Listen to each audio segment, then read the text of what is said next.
All right, welcome Dance along if you feel it.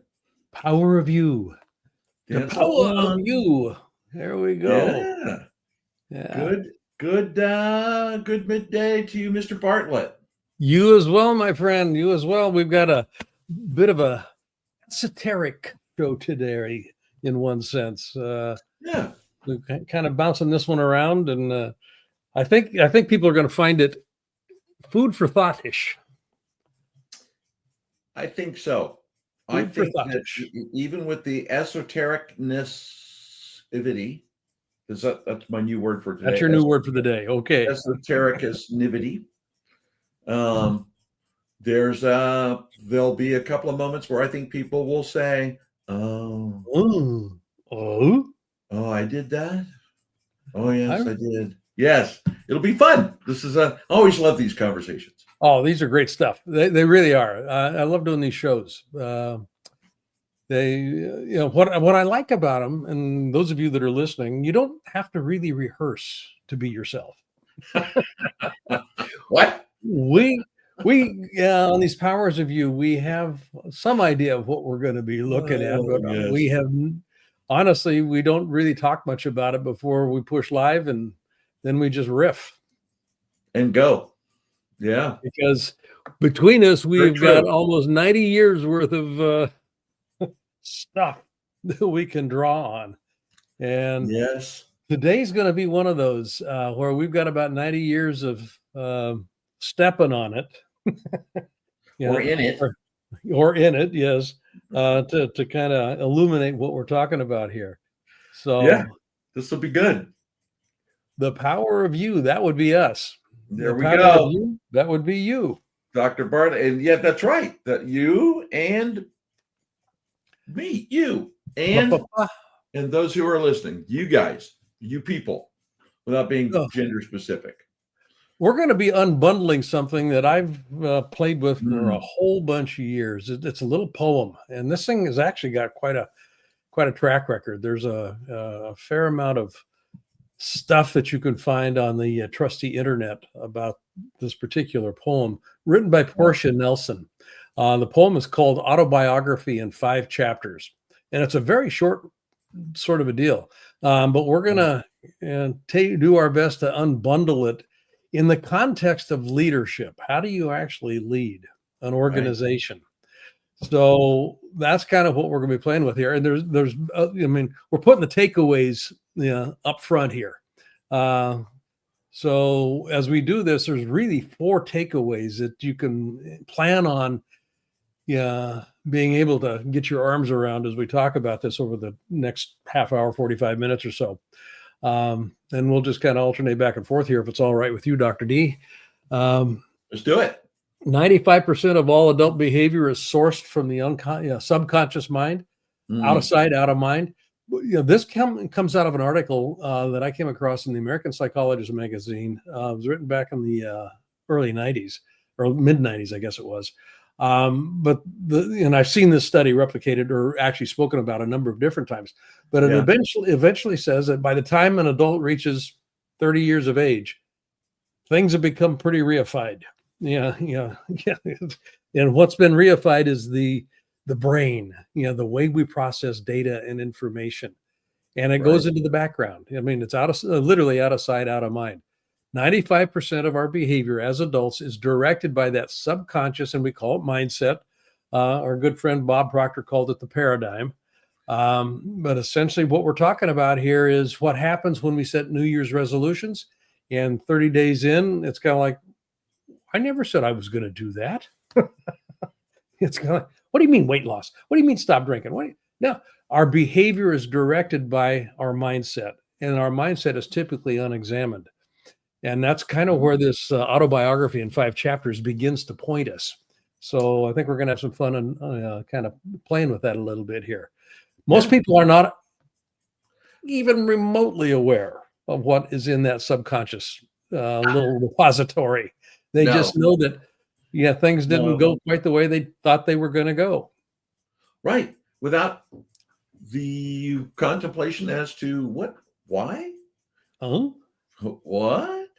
I love that the attention cannot compete with attention. And it's this is one of my favorites. We talk about where energy goes, right? And it's funny when I get caught. I got caught in this morning. So every day I start with an intention. This is my intention for the day. Well, actually, I end my day with what's my intention for tomorrow. We won't get into that methodology another day. Most because I'm insane and I got to get there. So when I plan that, I start with that intention. And I noticed today that I had an intention, but my attention was over here on something that was not even vaguely aligned with what I was doing. And it's funny because where your attention is, your energy is going to reside. And when you set that intention, that aspirational moment, I look at attention as not what I'm focusing on, but what am I aspiring to be or become for the day? That is my intention. And when I allow my attention to sit over here and go that way, there is that moment. So I love this statement about intention cannot compete with attention. Attention. And attention is driven by the 85%. Always. It is. Yeah. Squirrel. Okay. Now, why did that squirrel get my attention? Well, there's something in the 95% here that just said that's important. Pay attention to it. Pay attention to it. Yeah. Yeah. Pareto was wrong. 95%, baby. 95. Boy. Don't talk to me about no 80-20. So. Now, yeah, this third one, what am I pretending not to know? Most of us are aware, in my experience, this is certainly true for me. In my experience, I'm aware of when I'm starting to do stuff that's not going to be particularly useful. I'll hear that little voice in the back of my head going, "Are you sure? Are you sure? Shh. Yeah, no, don't pay attention to it. No, it's fine. I'll be fine. I'll be fine. Yeah. What am I pretending not to know? I used to run a whole, this goes back to the 1970s, mid 1970s. Human potential movement was in its embryonic stages at that point in time.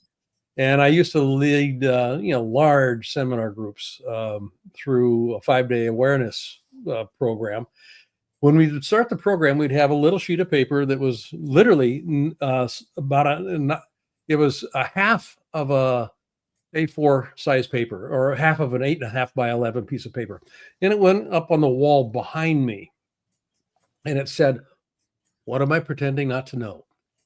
Now, you couldn't really even see this thing. You certainly couldn't read the print if you were in the audience. But cool. This thing was stuck on the wall in back of me. Yeah. Each day it would get larger.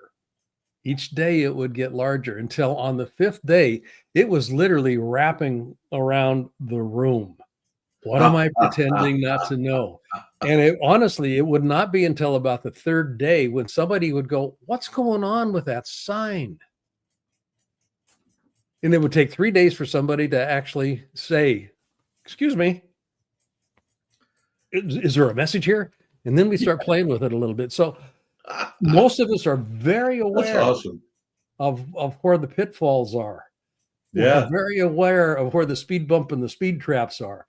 We just don't pay attention to it. Yeah. Because our attention is somewhere else. So true. And then that last one, speaking of, awareness generates new choices. Mm-hmm. It is that notice what you're noticing. It's funny because when you are aware, when you become aware and take a moment and shut out the white noise and get that just a zen, take a breath. Not to give Zen a cry out here, but a Zen moment where we notice what we're noticing, focus on, right? But get into that thought. Awareness generates new choices. When you do stop to think about, what am I seeing? What am I hearing? What am I feeling? What am I thinking?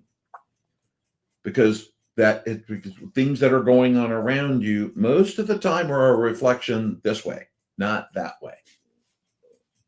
Yep. So as you think about that awareness, it generates a choice because now you can see it through that lens of, that's interesting. What if, could there be a possibility And it gives you those choices, which changes, as you mentioned earlier, but bless Bob for his word paradigms, right? Bob and paradigms and the stick man. Yep. But when you think about that, then it gives you those choices, and those choices lead to your ability to shift your subconscious mind, to come back to your intention, where you're in, what are you pretending not to know? That one word, awareness, brings you back to center state, and it generates those choices that allow you to move on. And that's hard to do as a leader. Oh, it is. You got a lot of people Charlie Browning in your ear, wah, wah, wah, wah, wah, wah, wah, all day long. Yeah, there's noise, and we're going to do a whole series down the road here. And this is the little brain fart I had that I was telling you about around some of this stuff. The idea of signal to noise ratio. Yeah. Yes, that would be signal to noise. That's a good one. Yes. Love that. And for you young people, brain farts are when, you have ideas. That's called an idea. When you get older. It's an older person's term. So. When we're taking a look at this poem, the autobiography in five chapters here, you can start, if you're paying attention, you can start to notice where this in your organization or in your life, actually, where this poem actually has some relevance, and you'll hear it in the language patterns.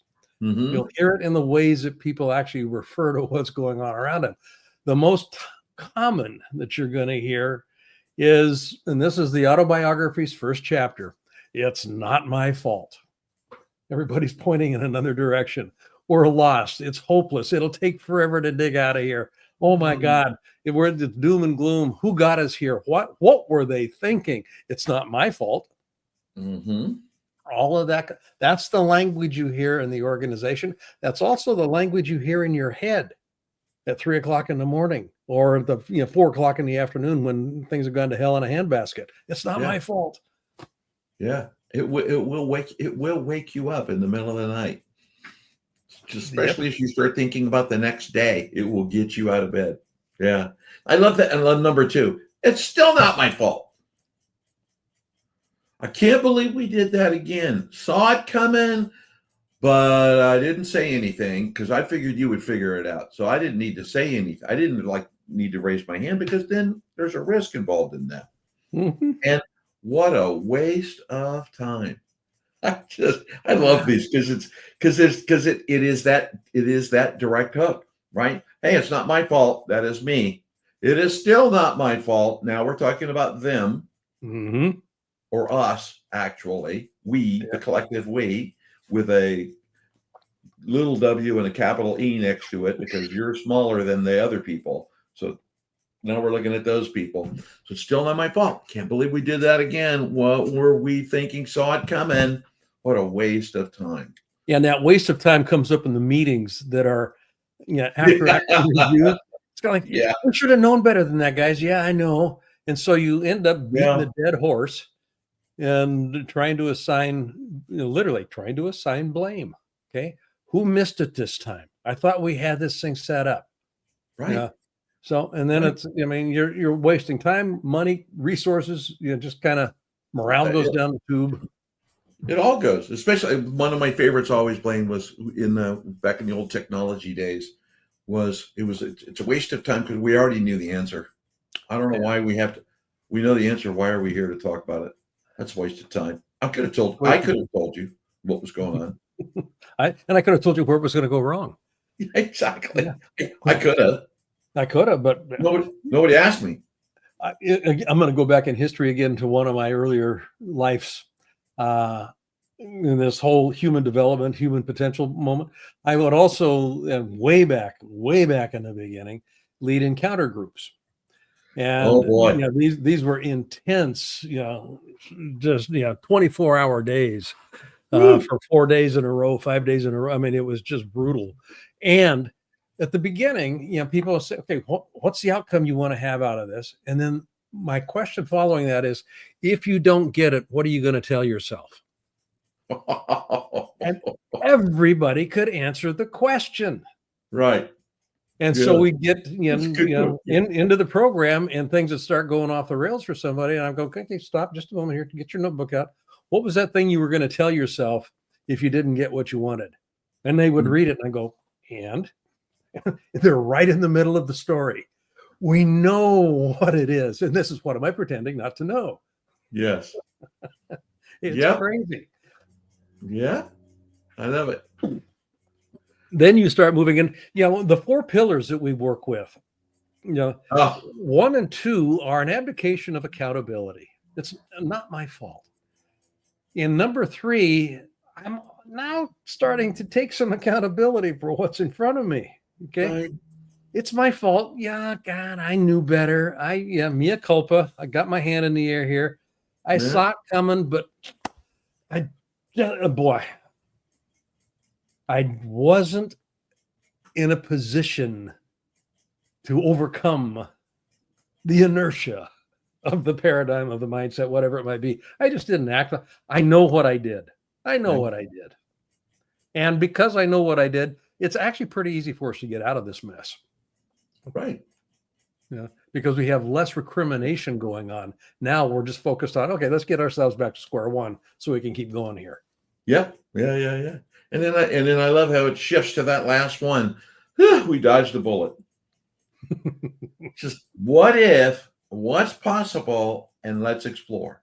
When you end up which is it's that path, right? It's not my fault. Still not my fault. It's my fault, and I knew better. Okay, yeah, I'm on Blaine. That whole first sentence, we dodged a bullet. Yep.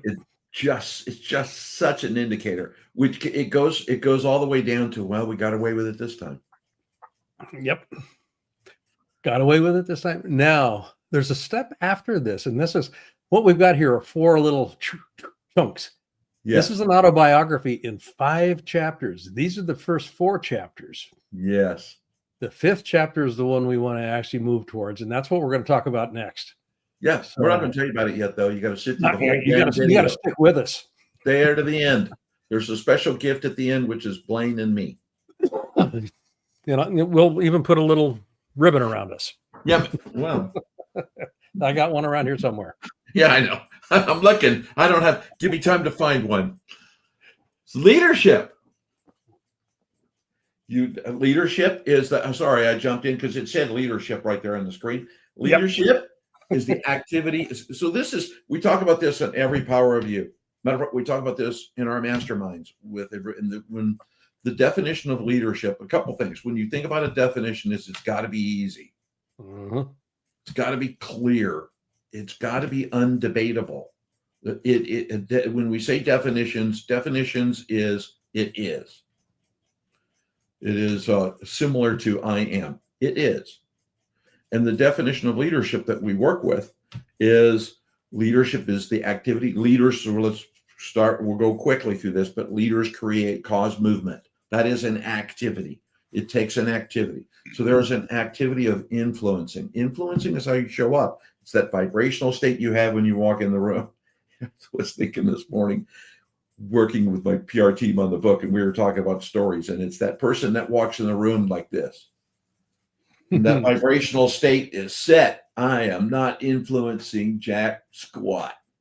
Jack, I don't want French fries. So influencing others, the act of influencing, which means you're causing movement. That's your job through influence. The others are the individuals with you, around you, that you love and support as a leader. To co-create, which means we're doing this together. You have a part and a say in the process. Not because I ask, but because you're invited. Very different. So you are invited to co-create, which means it is safe. I will not punish you. If it's stupid, I'll tell you, but we will not be punished. Coordinated means how are we going to do this together? Movement we've talked about. And in pursuit of a worthy ideal. And that worthy ideal, now, this is where it gets kind of interesting because most people will organize around goals, visions, that sort of thing in an organization. Yeah. And we'll do this in our personal lives too. That is not the worthy ideal. The worthy ideal is about what matters. You're setting this goal, this objective, this vision, you've got this thing out there. But why does it matter?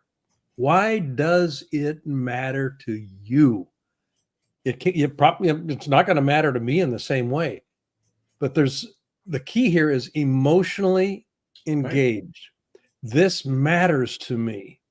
I feel it. That's the worthy ideal. We set worthy ideals as leaders in organizations for our teams. We ask people, and this goes back to the co-creation of coordinated movement. We ask people, if we did this, what would it make possible for you, and why does that matter? This worthy ideal becomes the North Star. The vision isn't the North Star. It's a toehold in the way that you get there. It's a little marker on the way. The North Star is that worthy ideal that just shines bright, that begins to kind of move. It's inspirational. It's not motivational. The vision will be motivational. Yeah. The for the sake of what, that worthy ideal, that is inspirational. Now, ideally, you'll have those two aligned. So you'll have motivated inspiration and inspiration in the motivation. So you're cooking with gas when you got those two pieces kind of in harness with each other. Yeah. And I love that. And the leaders, as you're listening to this, or as you go back and re-listen to this, at the time we're doing this, not that it's succinctly important, but it's mid-November-ish. We'll just say that. Most organizations who are on a calendar year are planning their year next year. And this one slide can pivotally. It's another word. Another one. Shift your position in thinking around when you think about the definition of leadership, which is it is, and worthy ideal. If you don't know, because most of the time you're going to be thinking about vision, strategy, tactics. What's the vision? What's the strategy to get to the vision? What's our strategy? And the tactics are the nuts and bolts, right? That happen after strategy. If you think about that, if you don't know your worthy ideal, take a breath. Figure that out. Yep.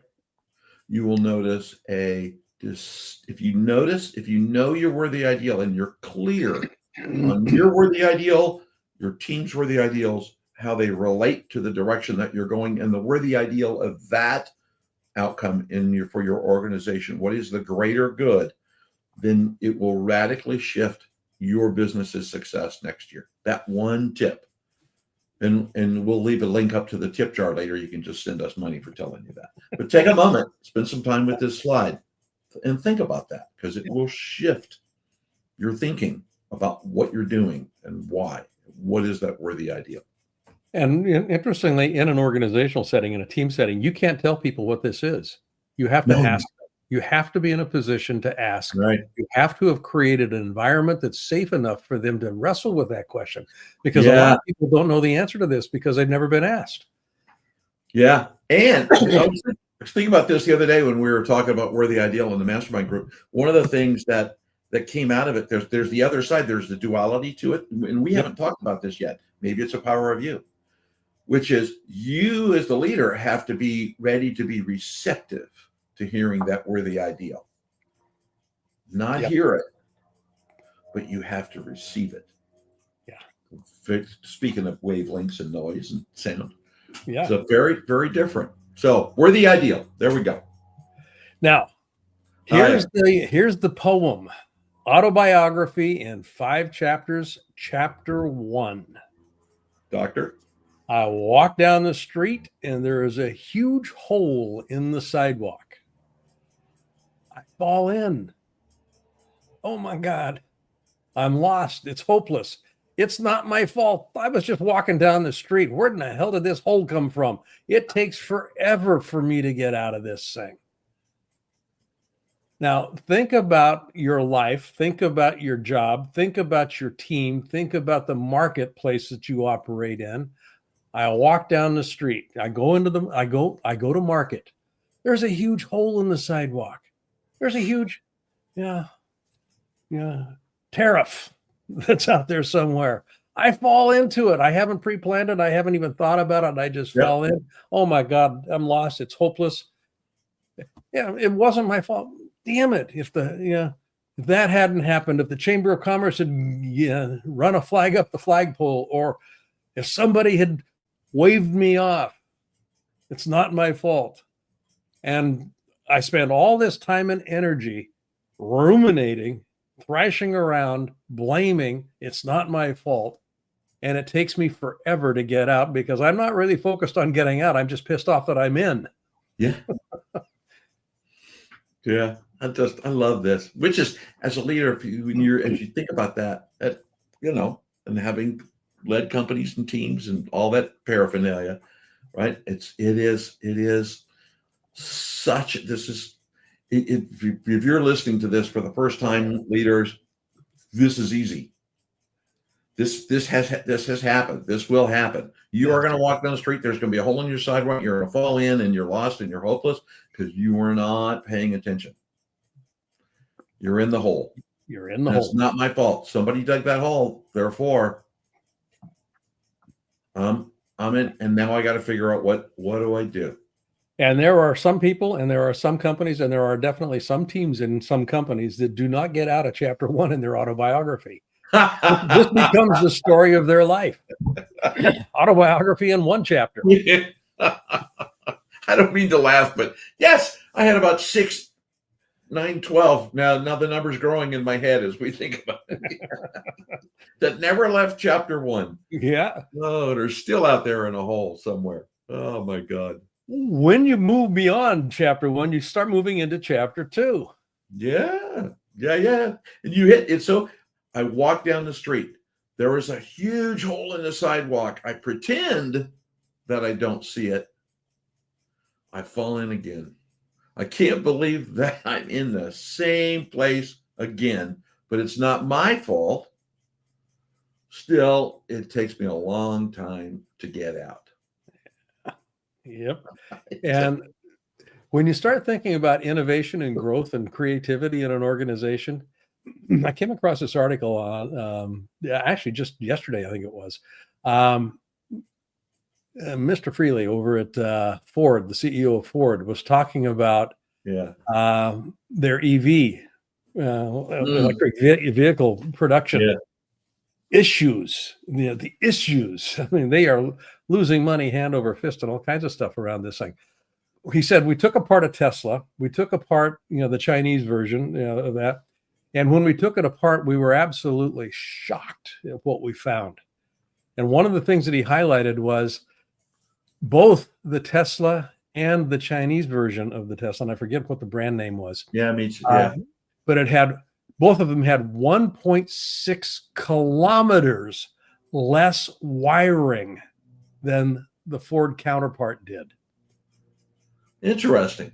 1.6 kilometers is almost just about a mile. It's just about a mile of wiring that Ford had in their car that the other two didn't have. That translates directly to weight and cost.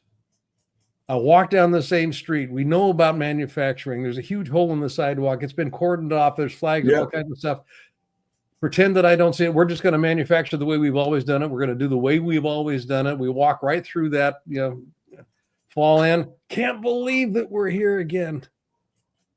It's not my fault. If only engineering had done something about it. Right. Yeah. And it's going to take us a long time to get out of this sucker. Yeah. I love that key statement in that you just said, Blaine, which was, way we've always done it. Yep. Well, always done it this way. Yeah. I'm pretending. I don't see maybe I'll just do it the way I do it. Yeah. The assumption that in the face of demonstrable evidence to the contrary, we say that this is what our market wants. And the market has shifted. Right. Yes. The market left a long time ago. And we're still chasing that one. They moved on. That's they're on someone else's mountain right now. Yep. And that is how chapter 2 shows up in an organization. Yeah. That's so, boy, there's a. I saw it coming, but it wasn't my fault. We could go way into that. Yeah. There's all kinds of things that happen with that erosion and revenue and costs. Oh my goodness gracious. Chapter 3, I'm walking down the same street again. I have gotten in a habit here. Yeah. This is, speaking about, this is just how we do things around here. Yeah. This is the street we walk. This is this is our territory. This is the way we do business. There's a huge hole in the sidewalk. I see it, but yeah, it's kind of like, no, this is my street. This is what I know.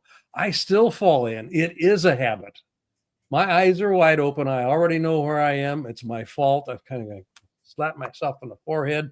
Was I thinking, well, it actually wasn't. I was just walking. I was on automatic. I was on automatic. I was looking at my life through the rearview mirror. This is this is a familiar road. Yep, I can see. Yeah, okay, yeah. Sinkhole opened up, and then I went. I love that. It's a habit. It's a habit. This is what I do. My eyes are wide open. This is what I do. Yeah, there's a hole. I don't care. I have a habit. I go this way. I walk this path, and therefore, whether there's a hole there or not, I'm going to walk that path. In a coaching engagement, I'll hear this all the time when I'll point something out to a client. Well, that's just the way I am. That's just the way I am. That is chapter 3 speaking. That's just the way I am. Well, you know that it's going to upset the apple cart if you keep doing that. I know, but that's just the way I am. Oh. Well, what are you going to do when it happens? Well, I know how to get, I know how to fix it. Well, right. Why cause it to begin with? Yeah. That's the way I am, damn it. That's the shift. Oh, yeah. Yeah. That's one of my favorite statements in a coaching situation. It's how I am. It's what I do. Yep. And I buttoned up and I'm going for it. It's not who you are. It's how you learn to behave. Yes. You must like getting stitches because you're going to fall in the hole. Yeah. More time. You must have an affinity for stitches. Yeah. It's funny though, but that's such a great summary for this slide with it's how I am. And by the way, I know that because I'm willing to be declarative about it and say it. Yep. That's who I am. And I know how to solve it. As I keep walking down the road and I keep falling in. No need for me to think about, I don't need to act, behave, change, anything. I see it. This is my habit. My eyes are open. I know the hole is there. I know how to get out of it. There you go. And I'm going to fall into it anyway. Doesn't matter. Yeah. Here we go. What we look at here now is this is where the word wisdom comes into play here. It's one thing to have knowledge. Yep, I know it. Yep, I see it. Yep, I know if I keep walking this way, I'm going to fall in. Well, I fell in. Yeah, it was my fault. Wisdom is, there's a hole out there. Maybe I do something a little different here, which moves us into chapter 4. Right. I love this one. I walk down the same street. Now there's a huge hole, but I walk around it. Now we're on the periphery of wisdom. We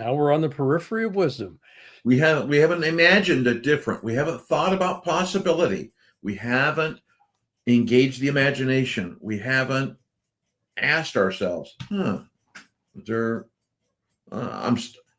is my street. This is my habit. This is how I go. I'm going to go this way, but I'm just going to walk around the hole. Yeah. Yeah. When that feeling starts to come up that would generate that behavior, I'm just going to put a damper on it and I'll walk around that feeling. I haven't done anything with the feeling. The hole is still there. I mean, that's still there. Right.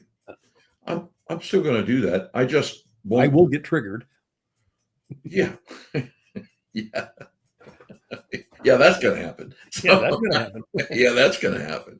Well, I won't get triggered. I know how I am. Go ahead. I was going to just say this particular, what strikes me about this particular chapter is it is rife with willpower. I willed myself around the hole. That is the key word. Yep. With willpower, we can get through this. With willpower, we can not have that happen. Oh, yeah. There's no root cause assessment. There's no root cause fix. No, nor will there be one. Nope. Nor will there be one. And if I have enough willpower, I can do it. If I have enough willpower. Yep. Without understanding the underpinning law, willpower is not enough. It's a component. It's a component, but it won't get you over. You got to have willpower. Where you're going. But it's this much of the whole equation. There's more to the equation. Yeah, I love that. I just walk around it. And I'm going to lead my company that way. Yeah, this is where it gets hard. Through willpower. Oh boy, we're going to will ourselves to that next level. Yeah, and we did a whole series on scaling, and about scaling smarter, not harder. Yeah, this is an area where scaling harder comes into play. Oh, yes, it is. If I just put enough effort, I can walk around that hole. Mm-hmm. And I can get my team to walk around it. And we just do some effort. We're not going to worry about the hole, but we're just going to walk around it. Yep. We're going to do that. And chapter 5, I walk down a different street. New possibilities. It just is. This is such a good poem. We were going through this a couple of weeks ago. We were talking about this. It's just such a good poem. That one sentence, I walk down a different street. So I've noticed what I'm noticing. I've become aware. I've focused on my intention, not to go back to the symptoms again. Not that there's any correlation between what we talk about and the outcome. We don't coach that. We don't coach that way ever. But I walked in a different street. So now I'm going to engage possibility. I'm going to engage imagination. I'm going to think differently by asking different questions. Yep. Leaders cause movement. Right. And movement is organized around possibilities.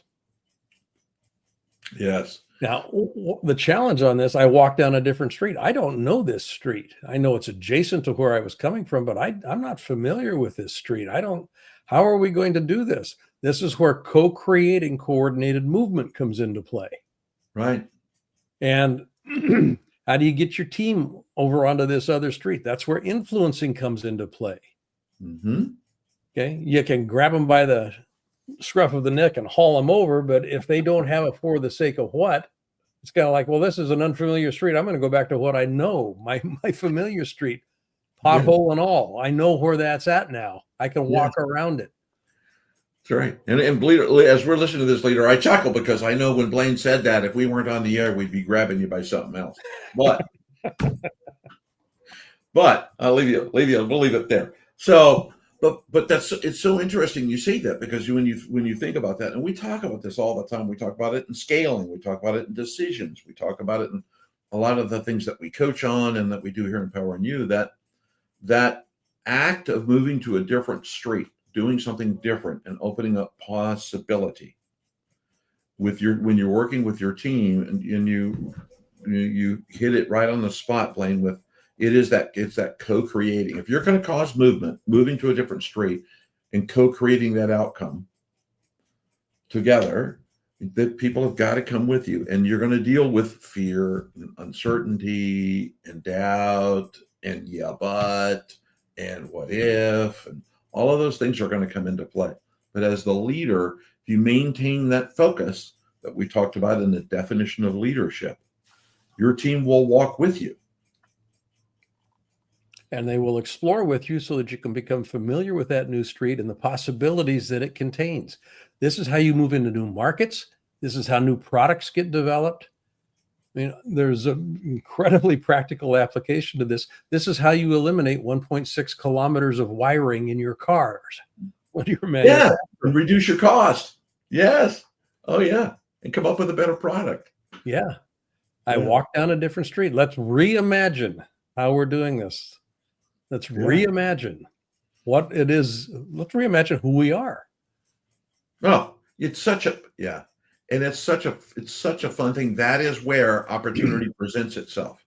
You've now shifted your paradigm and your mindset, we'll call however you want to refer to that word, to being open to new opportunity, new thinking, a willingness to explore.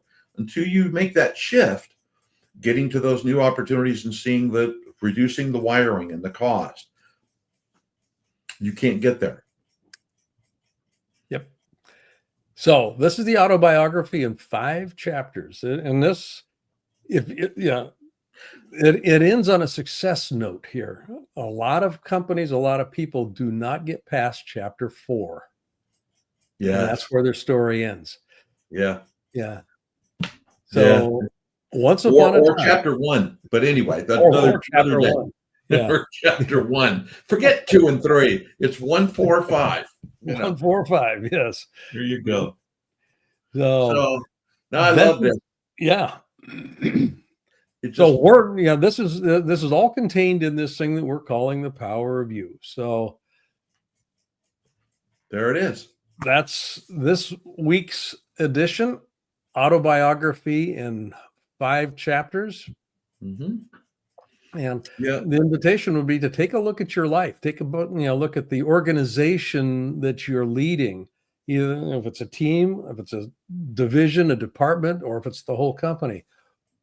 Which chapter are you living out right now? Yeah. Matter of fact, I'm going to challenge you. Those of you who got to the end, and you'll see this post on LinkedIn for a couple of days. It lives for about 24 hours, and we'll talk about what to do after that here in a moment. But if within the next 24 hours to 36 hours, you DM Blaine or I on LinkedIn, we'll message you back the PDF that is that poem. Perfect. There's your gift, and we'll draw a ribbon on it. We will put a ribbon on it. Absolutely. So, folks, that's this edition of The Power of You. And thank you for listening on this. And we'll just kind of close it off here.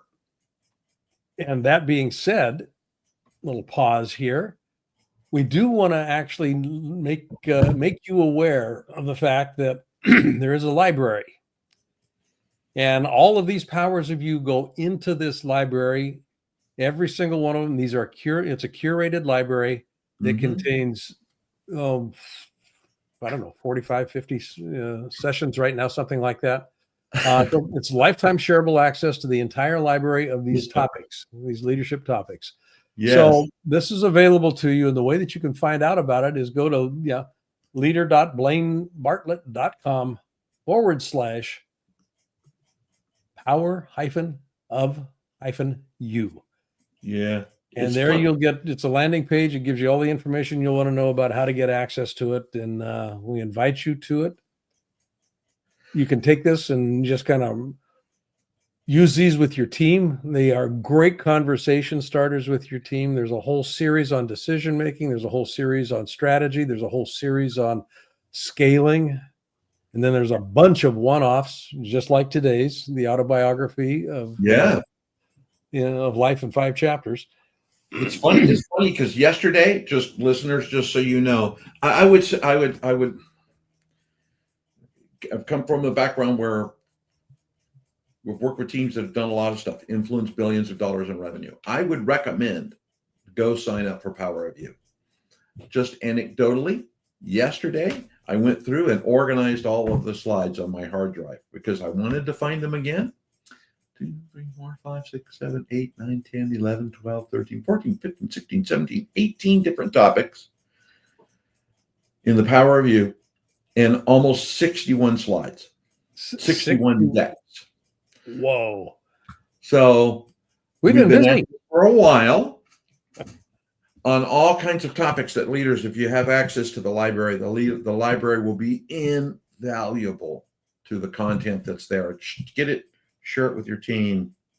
Do go take it. Shameless plug. Sorry to do that, but I was very proud of the fact that I actually got organized. Attention, intention, that kind of thing. So there you go. Okay. Folks, thank you for listening, and we'll see you next Thursday at 12 o'clock noon or thereabouts. Dr. Bartlett? Dr. White. See you next Till week. next time. Now, till next time. Here we go.